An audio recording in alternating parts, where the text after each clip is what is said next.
प्रधानमंत्री जी, जब से ऑक्सीजन का संकट शुरू हुआ है मेरे फ़ोन बजते रहते हैं। कभी कोई अस्पताल कहता है कि 3 घंटे की ऑक्सीजन बची है, कभी कोई अस्पताल कहता है कि 2 घंटे की ऑक्सीजन बची है। हम कारण जानने की कोशिश करते हैं तो पता चलता है कि पीछे किसी राज्य ने दिल्ली के लिए ऑक्सीजन लाने वाले ट्रक को रोक रखा है। अगर दिल्ली में ऑक्सीजन की फैक्ट्री नहीं है तो क्या दिल्ली के 2 करोड़ लोगों को ऑक्सीजन नहीं मिलेगी? जिस राज्य में ऑक्सीजन की फैक्ट्री है, क्या वो दिल्ली की ऑक्सीजन रोक सकते हैं? ऐसे में हम क्या करें?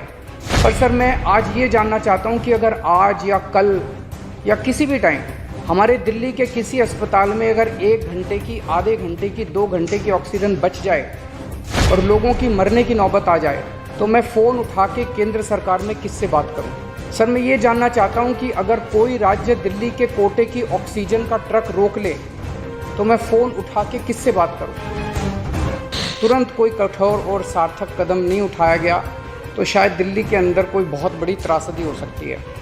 मैं आपसे मार्गदर्शन चाहता हूं सर, कुछ ही राज्य हैं जहां से मैक्सिमम दिल्ली की ऑक्सीजन आती है और जहां सबसे ज़्यादा हमारे ऑक्सीजन के ट्रक रोके जा रहे हैं। मेरी आपसे विनती है, अगर आप उन राज्यों के मुख्यमंत्री को एक बार बोल दें, फ़ोन कर दें कि हमारे ऑक्सीजन के ट्रक ना रोकें तो दिल्ली के लोगों को ऑक्सीजन मिल जाएगी।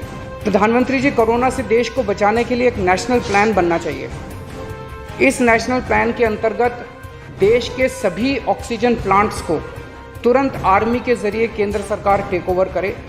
ऑक्सीजन प्लांट से निकलने वाले हर ट्रक के साथ एक आर्मी का एस्कॉर्ट व्हीकल रहेगा तो कोई उस ट्रक को फिर आगे रोक नहीं पाएगा।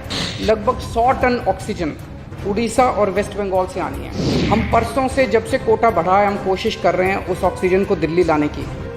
मेरा आपसे निवेदन है कि यहाँ से ऑक्सीजन अगर हो सके तो हमें हवाई जहाज़ से उपलब्ध करवाई जाए, और नहीं तो जैसा अभी बताया गया, आपका आइडिया है ऑक्सीजन एक्सप्रेस शुरू करने का, वो ऑक्सीजन एक्सप्रेस शुरू करके वेस्ट बंगाल और उड़ीसा से हमें ऑक्सीजन दिलवाई जाए।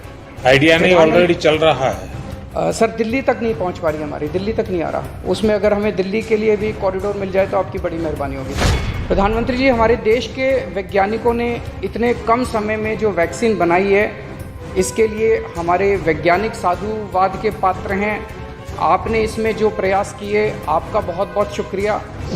अभी सर, केंद्र सरकार ने आदेश जारी किए हैं कि 1 मई से राज्य सरकारें सीधे कोरोना वैक्सीन खरीद सकती हैं। इसके बाद एक वैक्सीन की कंपनी ने अपने रेट जारी किए हैं कि वो केंद्र सरकार को 150 रुपये में और राज्य सरकारों को 400 रुपये में देंगे। सर, एक ही देश में एक ही सामान के 2 रेट कैसे हो सकते हैं? 1 नेशन 1 रेट होना चाहिए। तो मैं आपसे निवेदन करता हूं कि केंद्र सरकार को, राज्य सरकारों को एक ही रेट पे वैक्सीन मिले। मेरा विश्वास है देश में अगर कोरोना के खिलाफ एक नेशनल प्लान होगा तो हम सभी राज्य सरकारें और केंद्र सरकार मिलके इस दिशा में काम करेंगे।